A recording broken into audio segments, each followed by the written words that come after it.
ఇందులో ఏమవుతుందంటే అండి, హార్ట్ రేట్ తీసుకున్నా, బీపీ తీసుకున్నా, ఆక్సిజన్ లెవెల్స్ తీసుకున్నా, ఏదైనా కూడా అంటే మన బాడీ అంతా రిలాక్స్ అవుతుంది కాబట్టి ఈ లెవెల్స్ కూడా కొద్దిగా డ్రాప్ అవుతాయి అన్నమాట. ఒక 10 to 20% అలా.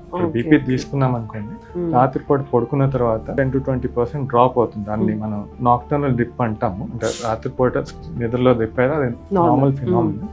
అప్పుడు ఏమవుతుంది, హార్ట్ కానివ్వండి లేకపోతే ఈ రక్తనాళాలకి వీటికి రెస్ట్ ఇచ్చినట్టు అవుతుంది. ఆ మార్నింగ్ అంతా చేసిన ఫంక్షన్ ఇదంతా కూడా దానికి వాటికి కూడా రెస్ట్ దొరికేసరికి ఆ బీపీ అనేది ఫంక్షనింగ్ అది నార్మల్ మార్నింగ్ టైంలో కూడా బాగుంటాం. ఇది జరుగుతూ ఉంటుంది. సో అందుగురించే ఏదో బీపీ వచ్చింది కదా అని చెప్పేసి ఒక మందుతో అవ్వట్లేదని 2 మందులు పెట్టడం, డోస్ ఇంక్రీజ్ ఆ బీపీ కూడా ఎందువల్ల అవుతుంది, ఎందువల్ల పెరుగుతుంది.